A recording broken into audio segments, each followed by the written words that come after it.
So this is our Q&A session. I believe it's a first. This was an added to the schedule, as people online know. Back when we did all of our events live, we didn't think about streaming them. This was a regular feature of what we did pretty much every other day. We did a half an hour of Q&A during the week-long retreat and other longer retreats, so that people who are here practicing can bring up questions about their practice or the Dharma or whatever, because we're keeping silence, right? So it provides a place for people to bring their questions and get those responded to. We have not been doing this as an online feature, but in this hybrid event, we're doing it streamed with the people who are here and also people online. I don't even know how many people are tuning in at this moment. Venerable Jigme and I consulted a little bit right before we started, or a little while ago, that the sky's kind of the limit with these questions, which is okay, but you also need to know, therefore, we have not prepared because the sky's the limit. But we do welcome questions about Buddhism or your experience here, people here, or your experience doing the practice, and we'll do our best, and maybe we can send you to resources if we can't answer the question, and if not, anyway, it'll be a good time of sharing the Dharma together. So, good. Let's make prayers that we can continue to share the Dharma together, and Venerable Jigme will give us a motivation, and we'll go from there. So let's just get in a meditative posture for a few minutes and bring our attention inward, and whatever we were involved in before these moments, leave those aside now.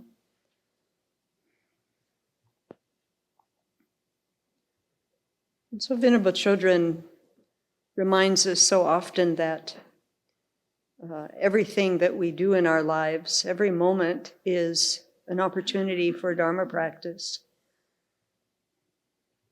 And so today we have the opportunity to ask questions and share information, and or maybe point people in direction of some resources anyhow. But to try to increase our knowledge.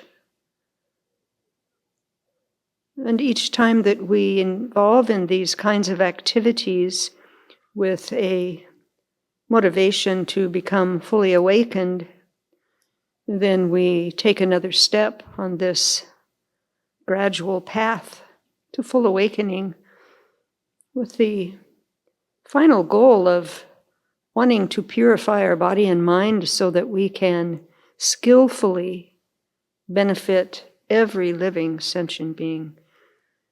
And so let's make that our motivation as we share together today, in this room and also online, Buddha willing, and the creek doesn't rise.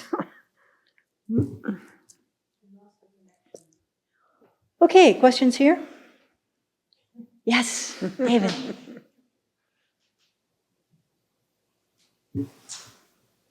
Rebirth. Just starting out with a small one. You have one guy. So it seems to me that the concept of rebirth is fundamental to Buddhism. Everything from karmic ripening to incremental progress through lives to eventually attain Buddhahood and enlightenment, etc. And whereas many fundamental principles in Buddhism seem, and again, forgive me, I'm by no means a scholar of Buddhist scripture or writings, but many principles are exquisitely explained or proven, demonstrated in lots of different ways to really clarify and demonstrate the actuality of the principle. However, it seems to me that rebirth is not, it is just sort of assumed.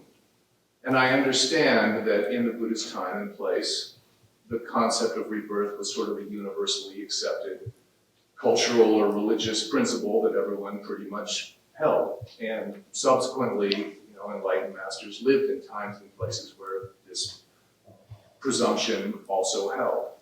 However, we now live in a time and place, at least I do, where this concept of rebirth is not universally or widely held or considered.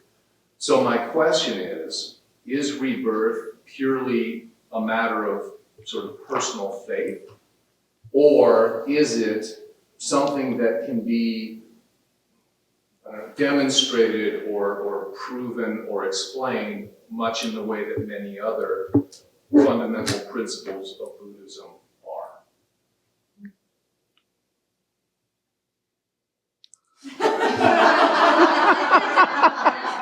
Anybody got a coin? Yeah, Well, let's both answer let's it. both answer it. So it's true that the Buddhist time, rebirth was an accepted concept. And I don't know to what extent he described it in detail in the Pali Sutras. I'm not as familiar with those. I do know that subsequent Indian masters, especially Dharmakirti in particular, put a tremendous amount of energy in establishing rebirth through reasoning. We've been studying that text. It's not all that easy to follow, but it's a useful one to look at what the reasonings are. But those reasonings really only work if you've put some time and energy into reflecting a lot on the difference between body and mind, the material continuity of form versus the continuity of consciousness, and spent a pretty good amount of time really observing the continuity of consciousness and seeing if the fundamental ideas about that seem true for you. For example, that one moment of consciousness leads to the next moment of consciousness. That is an unbroken flow. There is nothing that can damage or destroy the continuity of consciousness, for example. And you have to really look at your mind and see if that's true.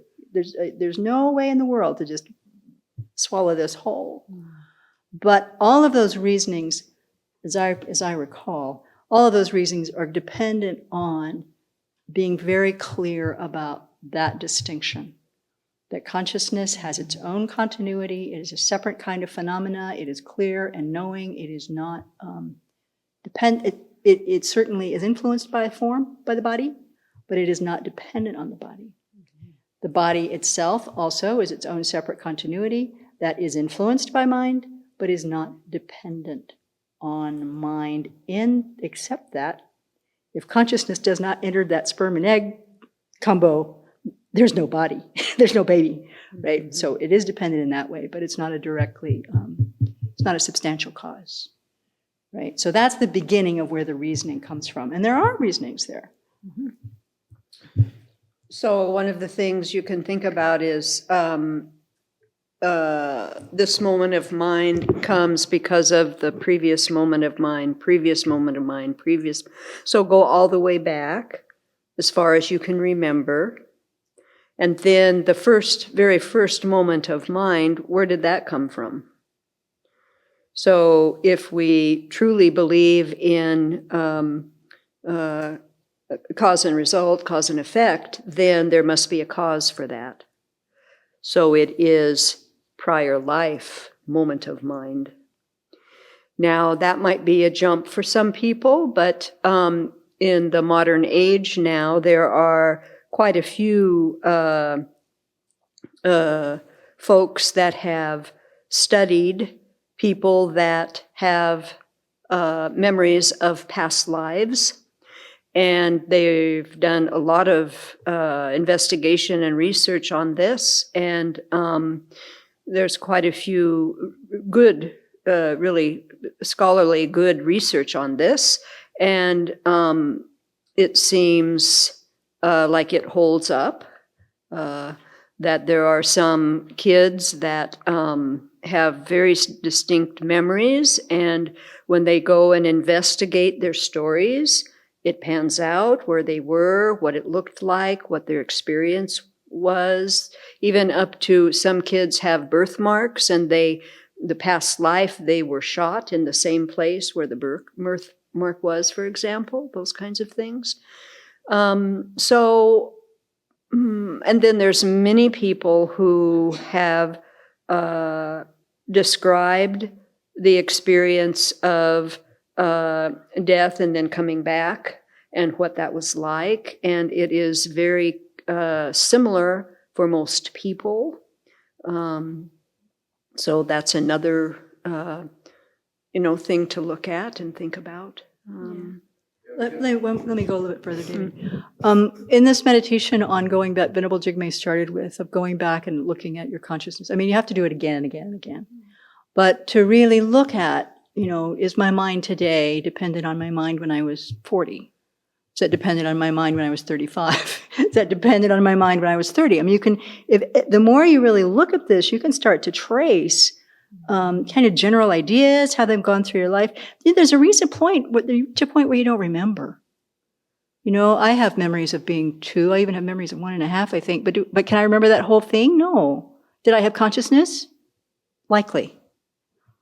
I certainly don't remember being 6 months old. Did I have consciousness? Likely. Did I have consciousness at birth? I wouldn't have been born if I didn't, right? Definitely I did. So relying on our kind of memory, either of early life or previous life, is not really at all a stable foundation for making that conclusion. So when we look at where could that previous moment of mind come from, there's only a few small choices. Was it spontaneously emitted from the brain? And that's kind of the scientific view, I think. Has that been proven? No. That is no more proven than anything else. Did it come from God? I mean, that's what a lot of people believe. The breath of God breathes it into you. Or however that happens in that process, I don't know. Did it come from the stork? I mean, there's only so many places that previous moment of consciousness could have come from. So it narrows the field quite a bit as to what the source is. So you can do a lot of analysis in that meditation right there, just to help soften the mind and open to the possibility. And the other thing from the scientific point of view is that the opposite has never been proven. That it doesn't exist has not been proven either, rebirth. So that's a just important thing to hold in mind. Thank you. When I discuss these issues with my materialist humanist friends, they always go back to the consciousness and mind as a product of biology. Right. It's just, the biology creates it, and that's right. The biology stops, and so does the right. consciousness. Right. I myself aspire to the great Buddhist philosopher Voltaire's theory that it is no more incredible to have been born twice than it is to have been born once. Exactly. Which just kind of, seems logical. Yeah. And there's no proof. There is no proof that the mind is a product of the brain or the body. It's a good theory. False one in my view, but there you have it. Okay, good, thanks. So when making offerings, why offer difficulties to the Buddhas? Why offer difficulties to the Buddha? Yeah, she said something. Well, I think it does a lot of things. It strengthens one's refuge, reminds you of the qualities of the Buddha. It's not like you're holding all the difficulties all by yourself. What else? Well, in that vein, sometimes she says, Venerable says, who better could take care of these things than the Buddha? Right? So it's an offering in a way of, I don't know, this is me talking, this is not scriptural, but it is a way of holding that this is a problem or this is a difficulty in my mind. I want to offer this to the Buddha because I need help. And in acknowledging that I need help, I'm opening the door to actually transform and change this. And that then becomes an offering of practice. Right? So it's not that linear in my thinking when I do that, but it is that kind of, it's kind of like taking refuge. Yeah. And also it reflects the reality of how things actually exist. I don't exist solid with my own difficulties all by myself, unconnected to anybody else. So if I reach out and connect to the Buddha, then I am more in alignment with how reality actually is. Next. Here's another one came in. If arrogance is always a disguise we wear to feel good about ourselves, how can we as sentient beings detach from the armor we elaborately created to defend ourselves while battling cyclic suffering? While Battling While battling cyclic suffering. If arrogance, okay, say that again. Yes. If arrogance is always a disguise we wear to feel good about ourselves, how can we detach from the armor that we elaborately created to defend ourselves while battling cyclic suffering? For me, I would say that my work is to start to identify what arrogance feels like in my body so that I can identify it. Same as attachment or, some of the other ones are really easy. Anger, it's very simple. But for arrogance, when I'm arrogant, for me to deeply look at how that feels. And there is a certain energy to that. And so that's the first step. Because, if you're arrogant, you don't think you're arrogant, of course. So that's the first step. So to try and identify it. So even to open up with a little humility that I probably have it and I can't see it yet. Maybe that's the first step, Saying, I'm not arrogant. That's arrogant, So we have to identify these things in our own minds. And then we can start working with them. And then there's, all kinds of antidotes, Sometimes, too, having those close by help identify. When I'm arrogant, I would like my friends to help me identify that. Let me know if you think that that's arrogant, what I just said. That's helpful.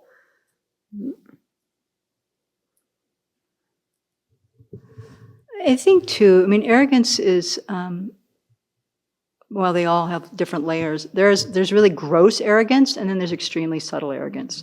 That we work with all of them, but you do with the really gross ones first. But the question I heard beyond the arrogance, which is important, is how do we work with this while we're working through cyclic existence? So that's really the heart of our practice. How we work with these things as we wend our way through cyclic existence. And the more we can, as Venerable Jigme is saying, learn to identify them, see them when they're present in our mind, arrogance and attachment and anger and all of these afflictions, learn what they are, learn how they appear to us, learn to accept that we have them and not have the arrogance that either I don't or I shouldn't, but to really own that we are ordinary sentient beings and we do have them. And then once we accept that, then we can observe, learn to apply the antidotes, see which ones work for us or which ones work in which different situations. And so it becomes this big project that we're always working on. Not to make ourselves better, but to make ourselves happier, if you will, or to really. So that's really what practice is about. And like Venerable said today, until Path of Seeing, these afflictions are going to be with us. So what does that mean? That means that I'm going to be working with these, certainly this life. And so how do I work with it? Well, it's the peeling of the onion thing. One little layer at a time, one little layer at a time, one little layer at a time. And I get to know it better, and I get a little more understanding of it, a little deeper, a little deeper, a little deeper. And so it's that process. So, my Western mind that wants the end of this project, please, by next Tuesday, nuh-uh. That's not how this works. I'll be working on this my entire life and future lives too. So I settle into that. And at the same time, doing this work is virtuous. So that you're also creating merit as you start to transform these things. The more merit you create, the more receptive you are to be able to understand the deeper, more subtle teachings of the Buddha. So the more we're opening the door to actually get ourselves to that path of seeing where we realize the ultimate nature. So it all works together. It's not just like this linear thing. Now I have to get rid of all my afflictions and then I can really be on the path. Technically, you can't really enter the path until you do realize emptiness, or at least have bodhicitta. But all of that interplays to open the door to deeper and deeper and deeper understanding. So it's all part of the package. Yeah. There's the analogy that I think it's Alex Berzin talks about, that our practice is kind of like a tapestry. And we have all of these strings of information that are kind of just dangling around. But as we practice more and more and more, they start getting tied together. And then we start getting this beautiful tapestry of our practice. And then that's the basis of, continuing to grow that beautiful tapestry. And so, I kind of think of it that way too. Okay, next. Stephen. I have this recurring doubt or thought in my mind about how many of the elements of the sadhana are like, they're prayers, requests. It looks from its surface very devotional. And I think about it like it's creating conditions, right? We're becoming more receptive. It's creating these conditions so that we can actually meditate them on topics in the Lam Rim and gain realizations because we have the conditions, but that the meditations on the Lam Rim are the actual causes or the substantial causes of the realizations.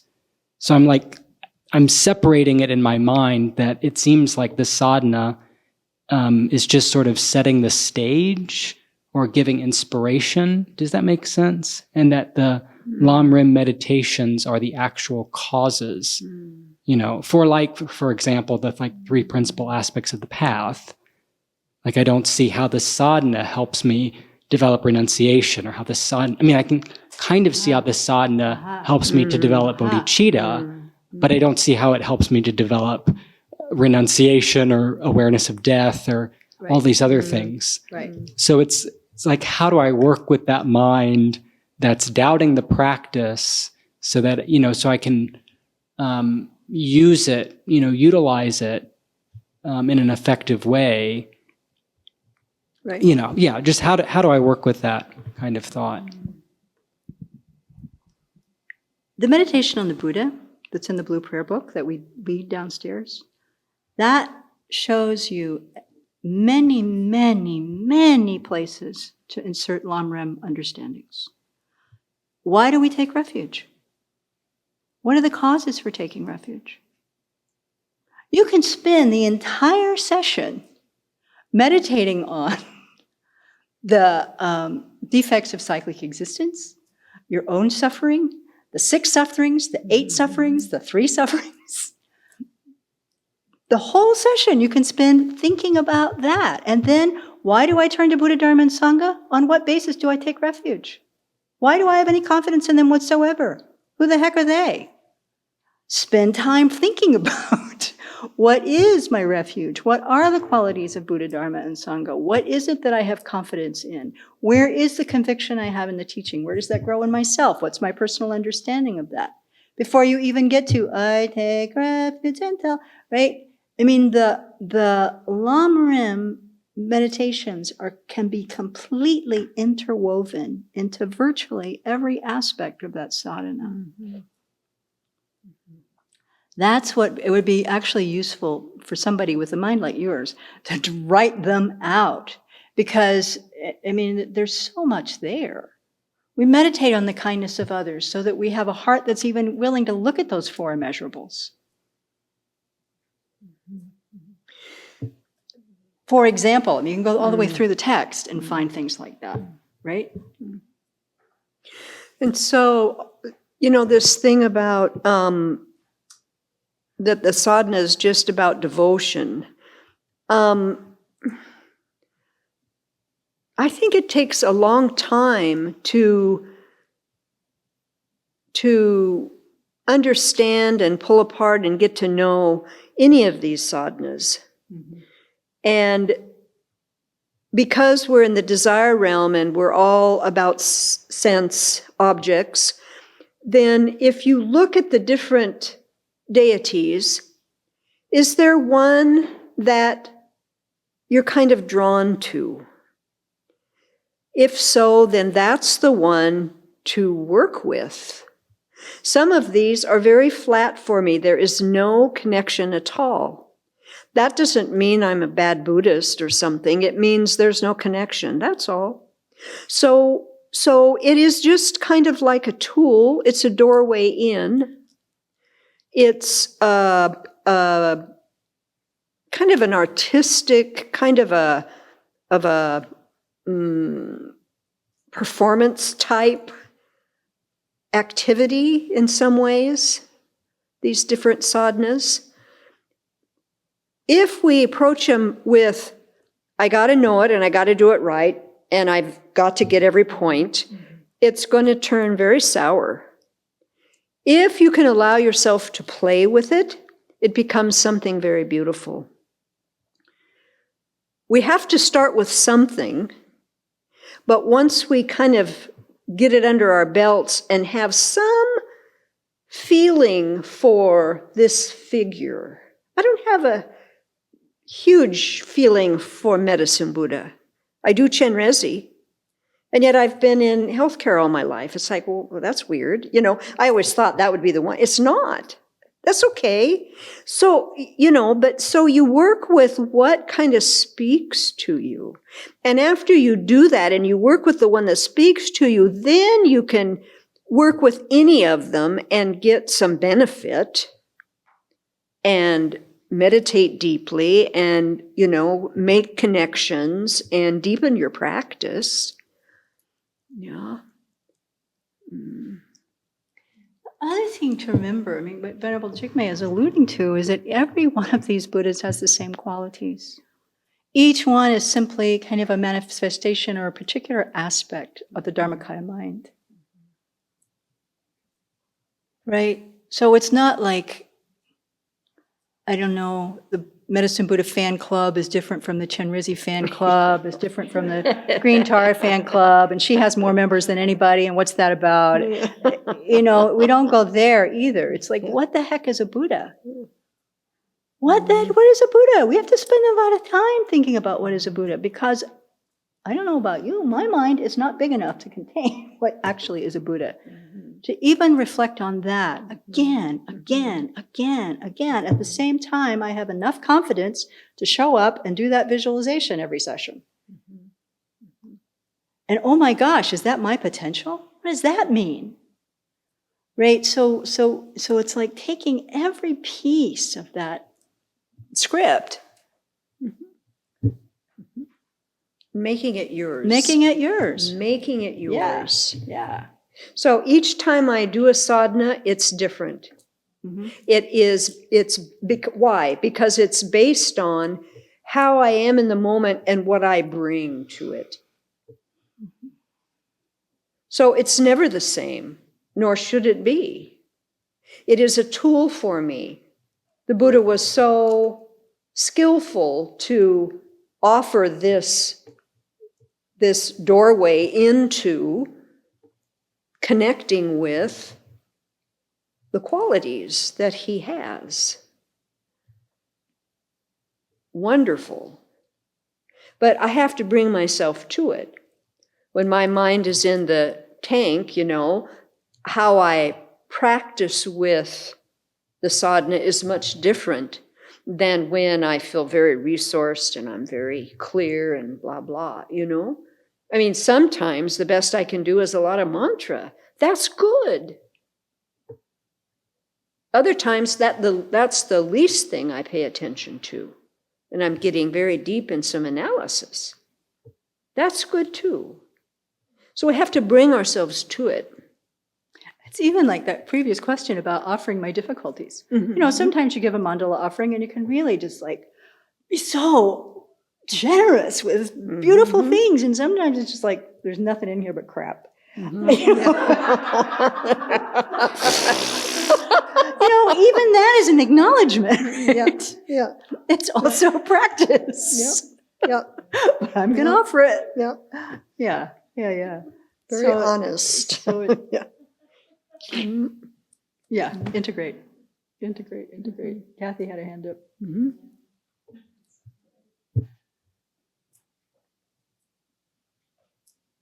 So I want to ask some questions about mantra.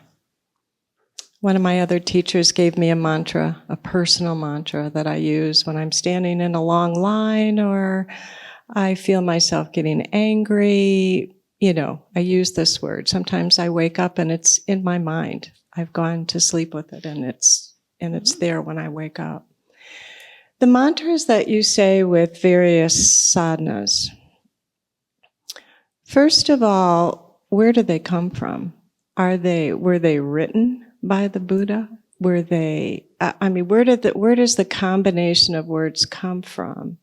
I know mantra means to cross the mind or to open up the mind. For maybe there's some other definitions of what a mantra means, but where do they come from? And in addition to that, like the sadhana that we're doing right now, it'll say when the light comes in, blah, blah, blah, try and say the mantra at the same time. Now, Venerable said you don't really have to do that. You can make that your own. But what if you do?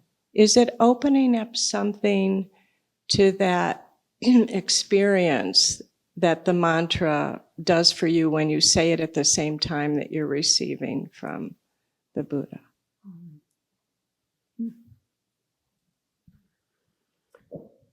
So mantras were said by the highly realized beings. So they when they're in moments of meditation. when they're in meditation, deep meditation. So they're powerful. So it's kind of like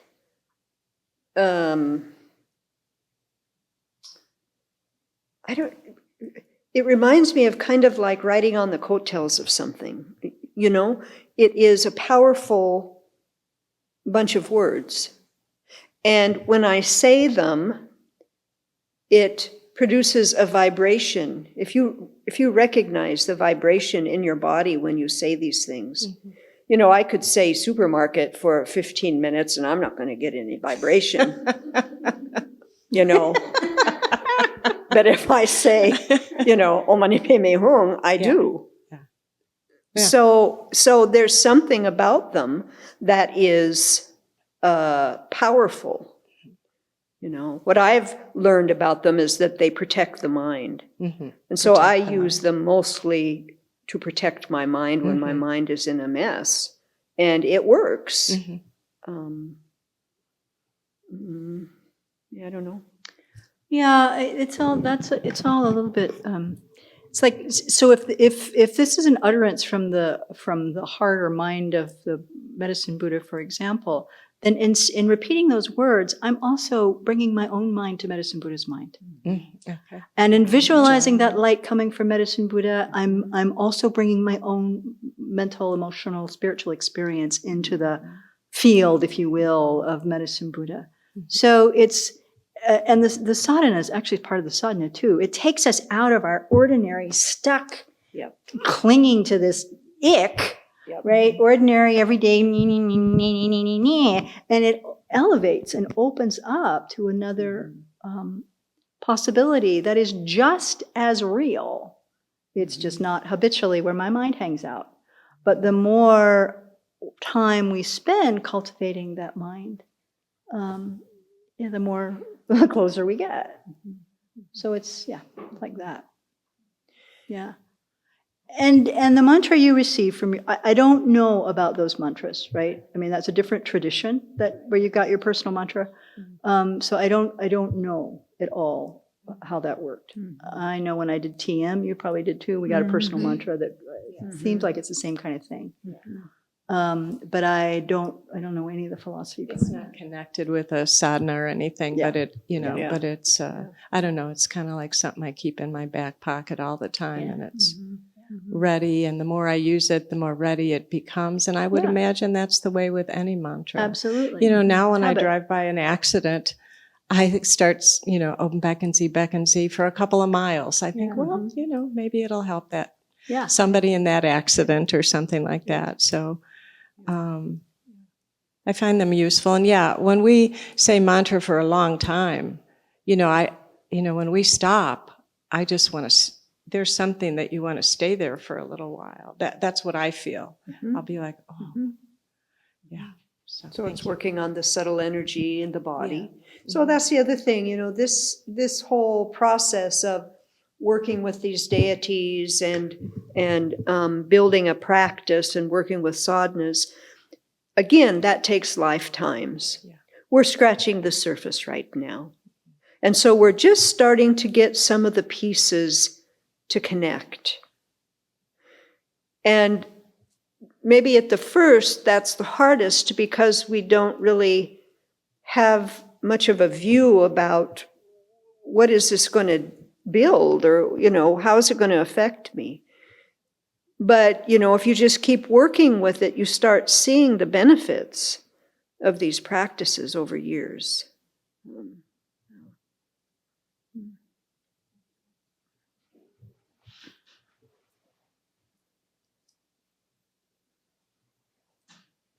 May I add something? Mm-hmm. Also, like in this case, for example, the Medicine Buddha mantra has a meaning, a translation. It's referring to the Lamram, the whole path of the Lamram, actually. That's according to Lama Zopa. You can find it in the book, I think, like Ultimate Healing or something, the practice on the Medicine Buddha. And the mantra itself, it said, referred back to the sutra, the Medicine Buddha Sutra, where Manjushri requested the 7 Medicine Buddhas on Shakyamuni to have a mantra, to spell a mantra that helps beings in degenerate times. And then at the same time, all these 8 said, Beganza Ma, Beganza Rasa Samgata. So at the same time, and they have been already, Buddhas by that time, and they have been beforehand Bodhisattvas and made these strong aspirations to become Buddhas, to help beings in degenerate times, especially with diseases and harms through spirits. Thanks. Thanks. Yes. Is there anything we can do to help purify the karma of a person who is sick and dying if they're unconscious and can't do any virtuous actions themselves? Yeah, they say that if you're with somebody that's dying and, you say mantra, or you, like Venerable was saying today, visualize Medicine Buddha above the crown of their head and then say the mantra and have a strong visualization, that is certainly going to influence that mind stream, you bet. Yeah. Yeah. So technically, we can't purify somebody else's karma. That they have to do themselves. But what is possible to do, in the same way that we do with our cats, is that by chanting the mantra or reminding them of their own good qualities or their own virtue or whatever, it can create the condition for their own virtuous karma to ripen. Yeah. So, yeah. And also makes their death a lot easier. The 2 cats that Venerable Chödrön brought here when she first came, they both died here, and we were around them saying the Medicine Buddha mantra as they died, and they died in kind of an extraordinary way, I will say, not the usual way animals die. And I am firmly believe it's because there was 5 or 6 of us surrounding them and saying the mantra. And their deaths were quite beautiful and quite peaceful. And so I think very powerful. One thing that just came to mind, though, is if the person for whom you're doing that is not Buddhist, then do the spiritual practices that would resonate for them. I mean, it's not a time to, as Venerable told the story about, what's the word? Trying to convert somebody on, right. So just be aware of that. I know a person who was a nun who was also worked in hospice for a long time, and she told a funny story about she was reading someone the Bible as they died, Psalms, had been reading him Psalms a lot, and he passed away as she was sitting there reading, and she just continued to read and continued to read and continued to read, and she had the thought that, oh, if no one was looking, they would think I was. This was a Christian death, right? Mm-hmm. And then she started laughing and she said, except that he's been dead for an hour and I'm still reading.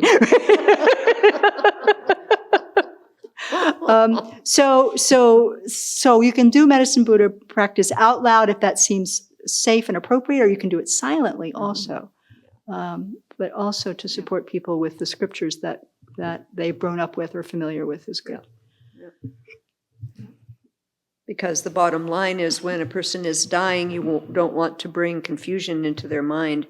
You want to bring something that resonates and that will bring them comfort so that they can let go. Yeah. And bring their virtuous mind. Yeah. Stacy and then Danae.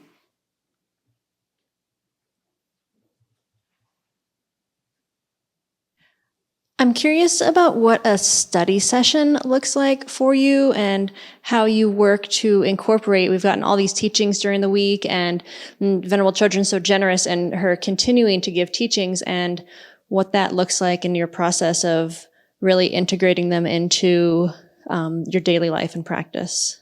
Mm-hmm. Good question. Yeah. For me, I don't have so much parsed out study time. Whatever we get here, it's in my mind. And so whatever I'm doing, it's in my mind.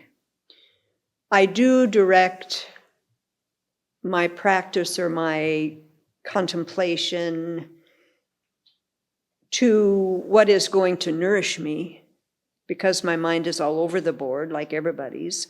And so over the years, I've figured out what will help this particular mind state. And then I try to draw from what has been taught lately, and you can always find something. So I connect things that way, but it's more like it's just kind of always here. It's not, okay, turn the page, now you're going to do this, or now it'll be that. It's just always here. It's more that kind of practice for me, I would say. Yeah, I think that has changed very much in my practice.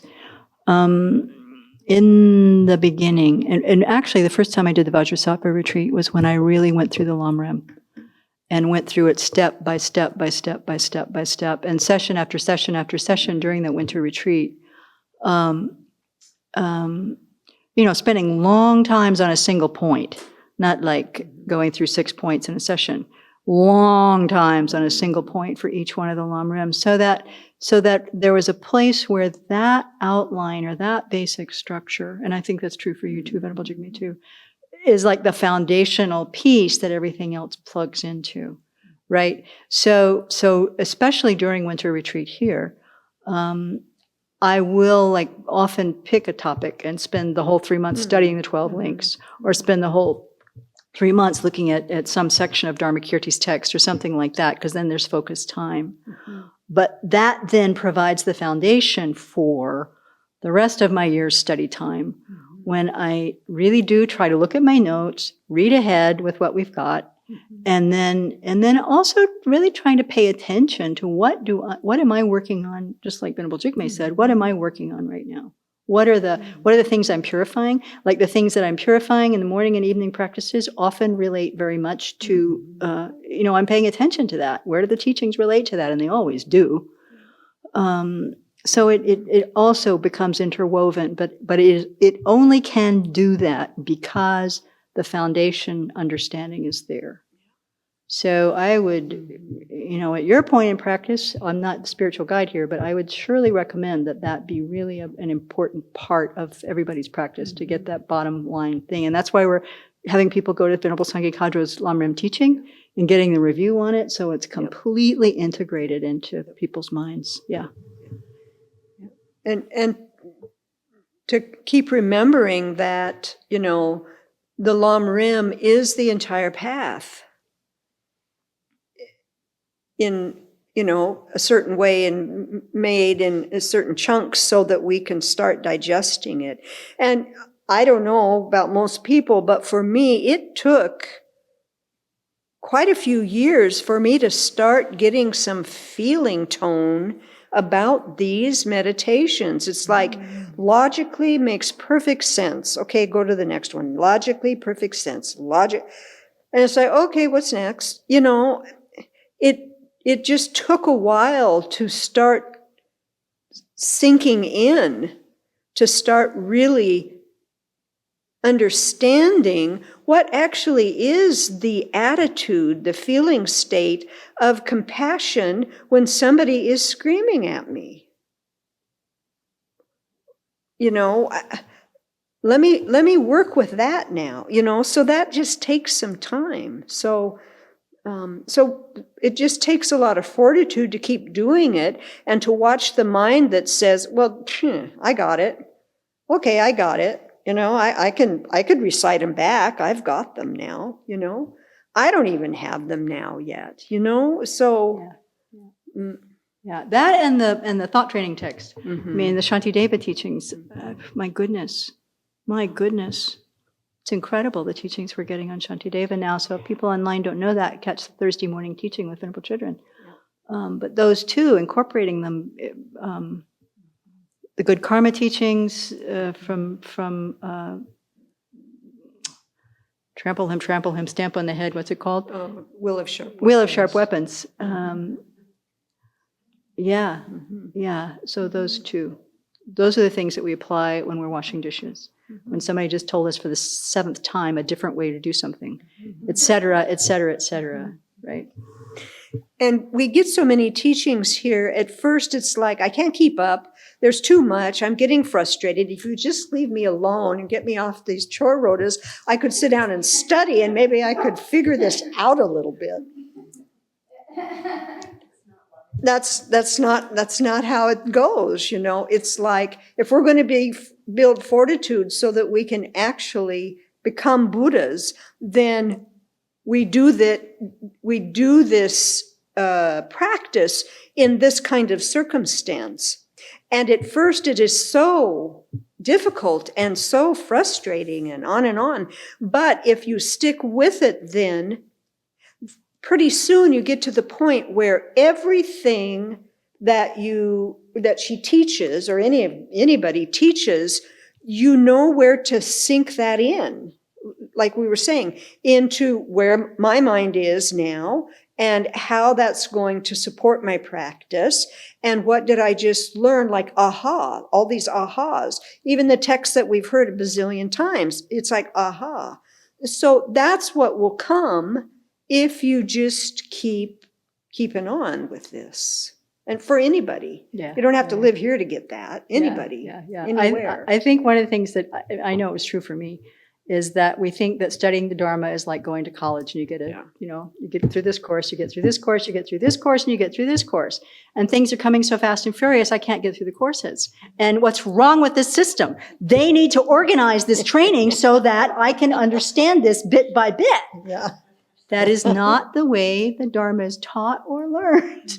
And we really have to, I know too, in the beginning, I was so excited, I wanted to swallow the whole thing whole. And, damn near choked to death on it. It's not the way it's done. Yep. And I have a lot of, so we get it in, it makes an imprint, it makes an impression, this sticks, this doesn't stick, but next time it does, or all of a sudden, it does make sense. There's the story of Vasubandhu's pigeon. That Vasubandhu, right, was a great Abhidharma writer, great master, who recited his texts, and a pigeon outside of his room listened to his recitations for I don't know how many years, however long pigeons live. The pigeon was reborn as one of his principal disciples, Thirumati, who became a great master himself, right? And I always find some relief because they say that once you reach a certain level on the path, I think it's in the path of preparation or something, you begin to remember all the teachings that you've ever heard. So if that pigeon can be reborn as Thirumati, then given the wealth of teachings that I have heard, someday, probably not the next life, but sometime, Don't know. they'll come back. Don't So- know. Yeah.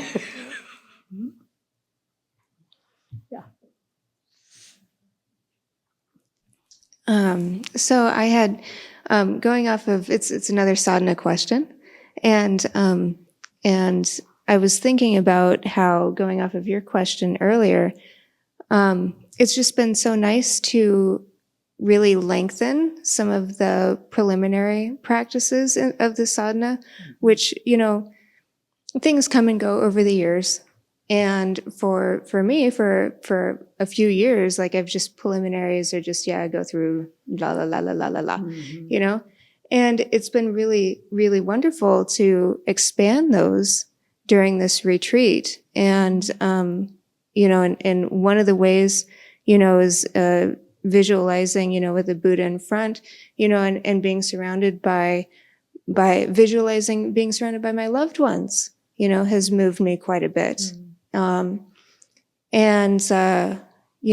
what was the other one? Oh, doing the mandala offering and offering difficult people, or people that we feel we have ownership over, like my dear children, I mean, I always want to meddle and I know what's best and, all of that stuff, so it doesn't turn off. There's no way,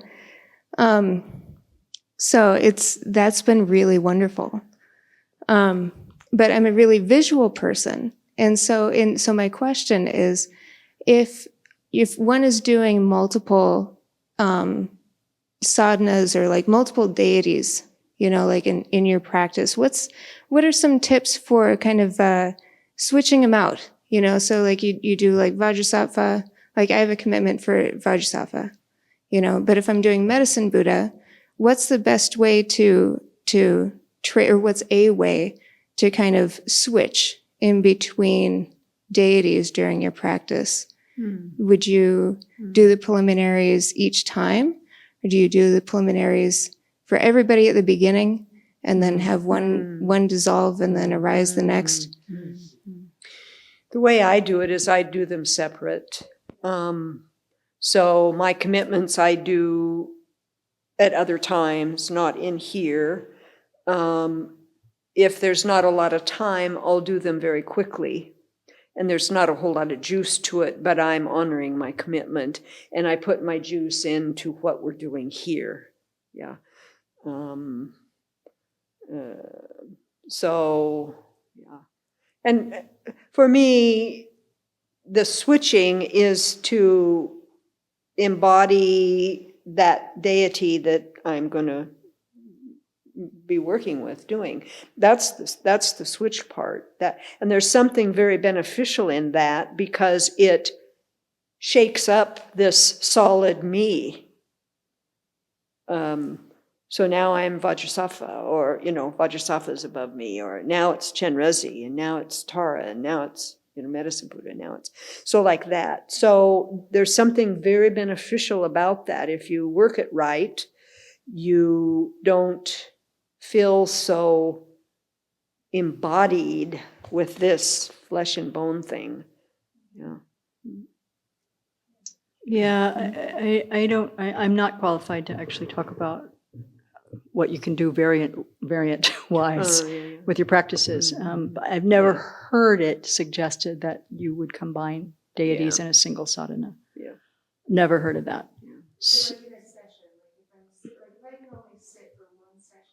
Yeah. Then what I have heard is the suggestion to pick the one that you emphasize the most, and then do the rest quickly. Yeah. You have to balance Yeah, yeah. the commitment with your life and how to make something resonant for you. So, yeah, like that.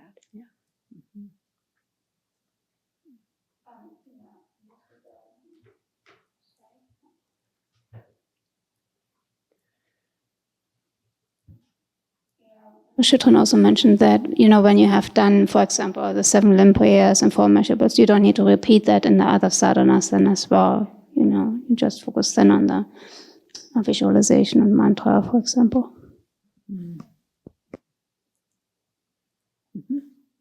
What is the Buddhist view on mental health disorders helping to be cured alongside prescription with medicine Buddha practice? Say that one more time. What is the Buddhist view on mental health disorders helping to be cured alongside prescription with medicine Buddha practice?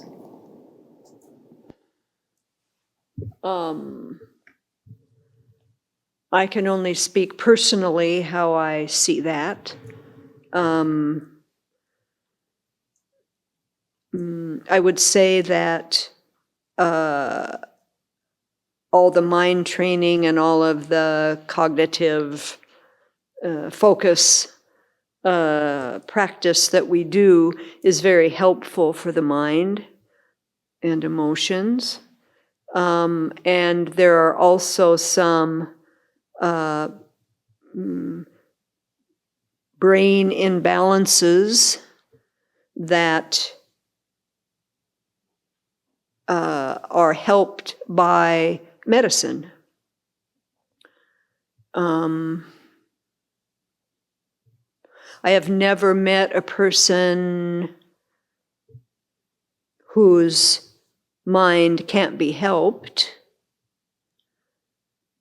But some people live by taking certain medicines to help them stay balanced so that they can practice, I guess. I would say it that way.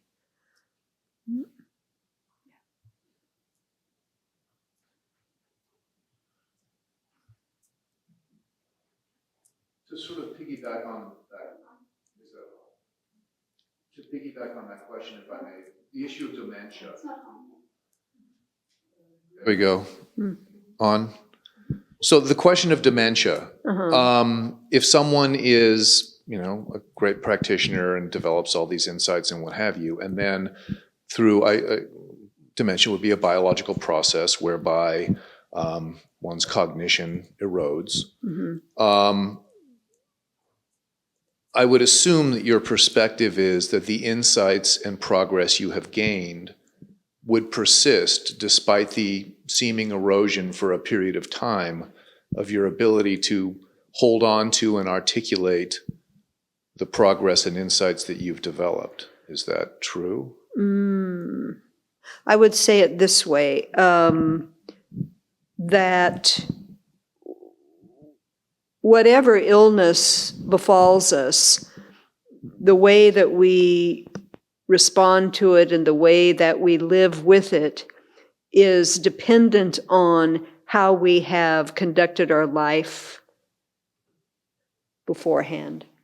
So, folks that I've worked with that have a very strong intention to be compassionate and kind, when they get dementia, they're kind but demented.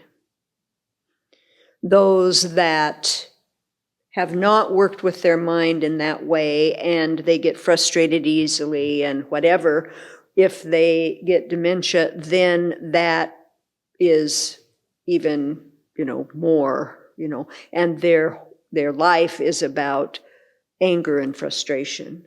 So I think it's that way. It's interesting that of all of the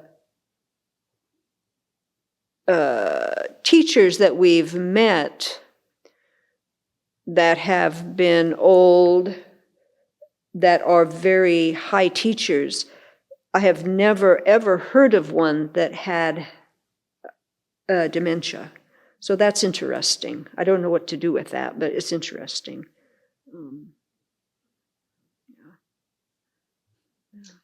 Yeah, and I would say not that the insights remain, because that seems kind of cognitive, but the imprints Yes. remain, absolutely. Yes. The imprints of those actions are there on the mind stream. And that accounts for part of what Venerable Jigme was just saying about if somebody already has or a wonderful story that we heard of a longtime practitioner who was generous in her heart. She developed dementia, and even in the home, whenever someone came and visited, she always looked for something to give before they left. I mean, that imprint of generosity was so strong in her. It was such a beautiful story. That kind of thing. But all the imprints that led up to that habit being there also went with her. Right? I mean, that's, if you go with the rebirth line, that's staying on the consciousness as well. So your advice is sort of practice hard while you can, so that when your faculties deteriorate, you will retain You betcha. the benefits of Yes. having done that. You betcha. Yes. If your faculties leave. I mean, there's some High Lamas that we've been around that, one in particular, Geshe Sopa here, I saw him maybe a month before he died, and he hadn't spoken for quite a long time, and it was so clear that he was in meditation, and he was really close to death, and his skin was golden. It was so interesting. It was like being in the presence of something really, I don't even have words for it, and that is the sum total of his practice. Yeah. So he died like he lived, in a really good way. Yeah, and he was in meditation for some days after he passed. I can't remember how many days, but an unusual for Geshe Sopa, I mean, an unusual thing that he asked is that he had been, he'd gone out to scout troops. I mean, he'd been the resident Buddhist around Madison for decades and decades and decades and decades. His instruction was, if people want to be near after I die, let them in. All kinds of people came. Mm-hmm. He wasn't just surrounded by, he also was surrounded by practitioners and lamas who were doing the recitations and stuff, but everybody came in and was allowed to sit with him. And that was an experience that I will take to my grave. Yeah. I don't even have words for. I can't even tell. I can't even. Amazing. I don't have words for it. Yeah. Otherworldly. So is that something that he did for everyone in his death, or is there something else about meditating that long? The advantage of meditating that.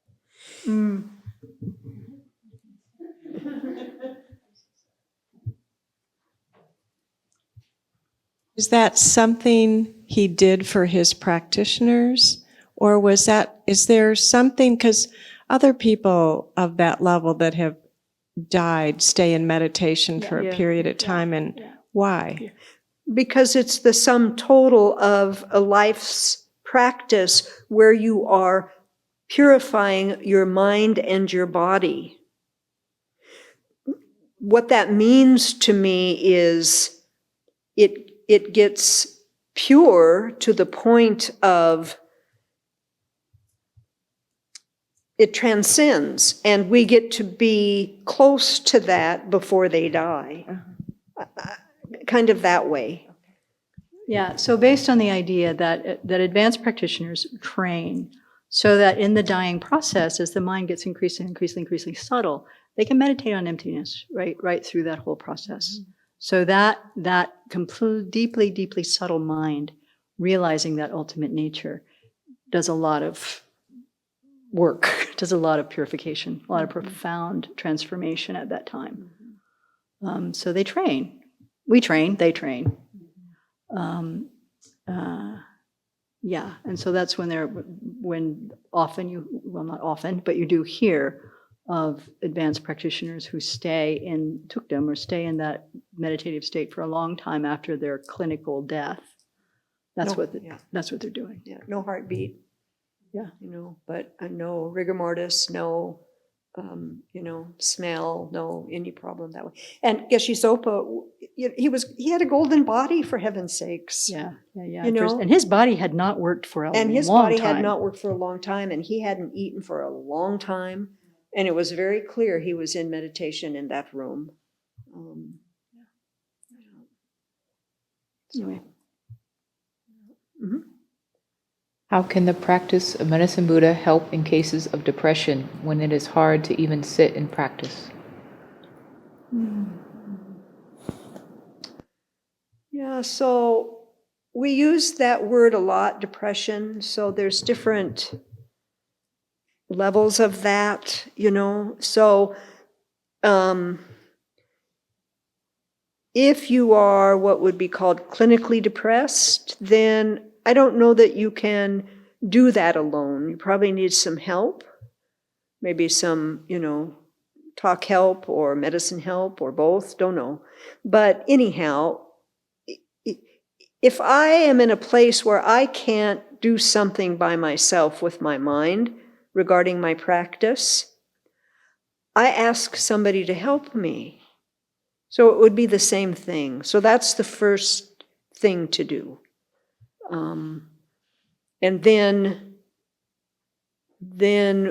when you're at a place where you can actually use the practice, then it will help your mood state.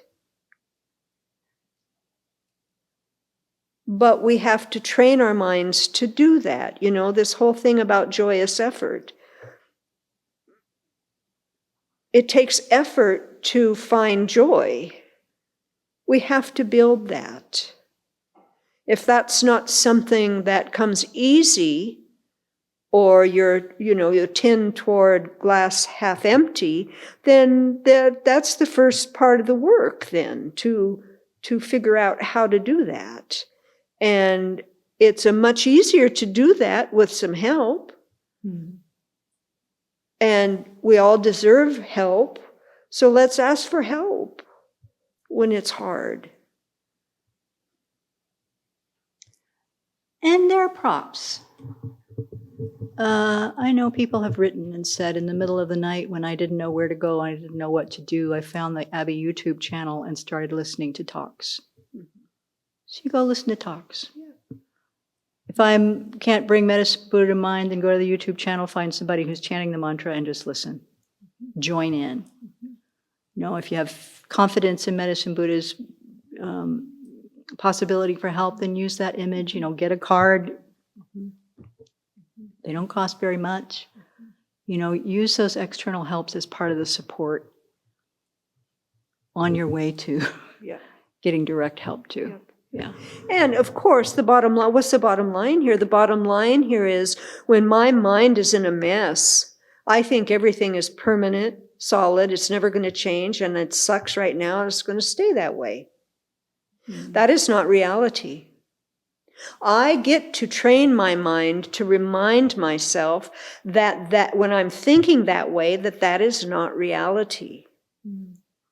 I cannot make this mind state that I have right now stay for the next 3 days. That is impossible. So to train ourselves to recognize when we're feeling stuck, that if we ask for some help and talk about what seems stuck, we'll find a way to get unstuck. Because we're more in alignment with reality then. Because we don't do anything alone. But we think we do all the time. Mm-hmm. Person says, I will try that. Thanks a lot. Okay. Anything else?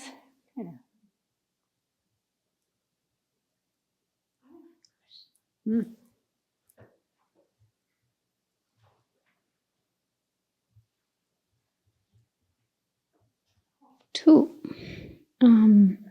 Now, Venerable Chögyam spoke about applying the purification with the medicine Buddha. And then we have also practices like the Vajrasattva practice that is mainly geared towards purification of negative deeds and karma. So, yeah, I mean, one could wonder, there's a medicine Buddha, yet now I'm purifying with the medicine Buddha. When do I apply Vajrasattva, or when do I apply all these other good deeds like offering service or studying, reflecting upon emptiness, that are all possibilities to purify negative deeds.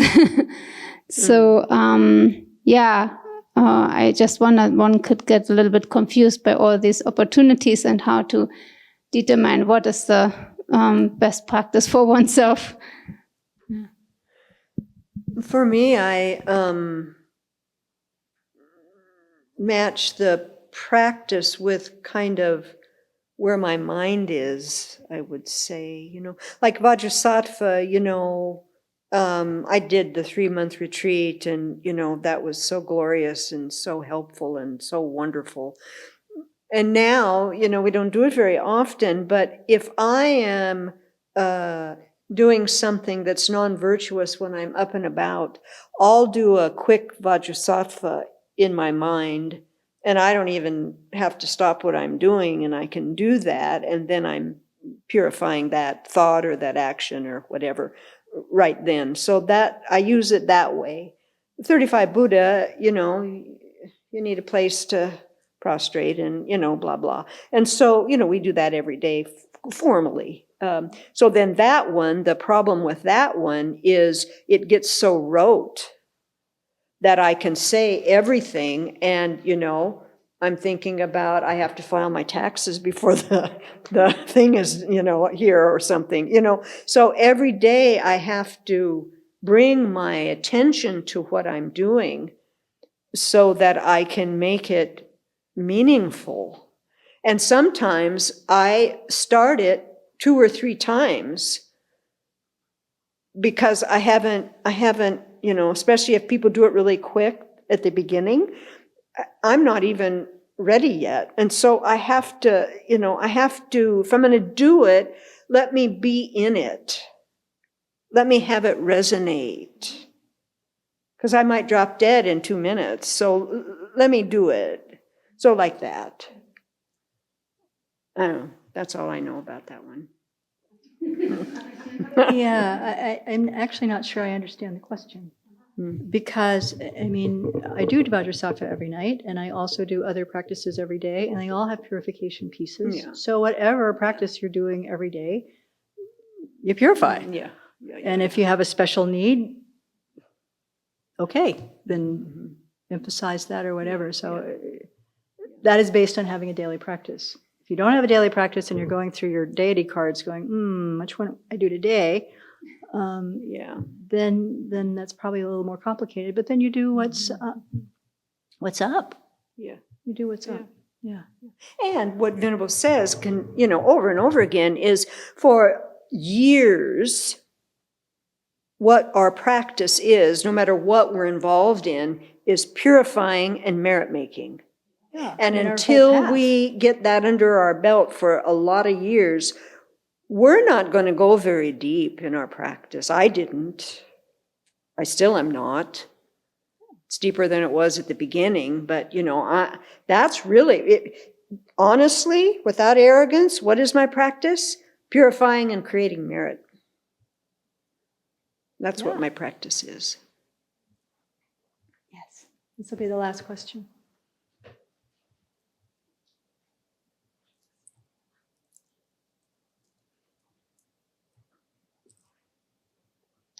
So we can purify with any mantra to recite it every day, or any type of mantra. We can purify with the 4 opponent powers. Right? So the sense of generating regret, repairing the relationship, turning the Buddha, Dharma, and Sangha, and generating bodhicitta, then doing your mantra, doing whatever your remedial action is, and making the determination not to do the action again. So the more familiar you get with that formula of 4, you can bring that into any practice. You know, if we have a sadhana, they all have the 7 limbs. Every 7-limb prayer has, I'm confessing all my destructive actions accumulated since the beginning of time, right? So it's the 4 opponent powers that are key, that are the intentional purification part. But whenever, in a more casual way, whenever we're turning our mind away from negativity or even just our mundane view, this is creating a positive imprint in the mind. Right? Thank you. Yeah. I declared the end, but I think it's probably good. We good? Good? Thank you. Well, that was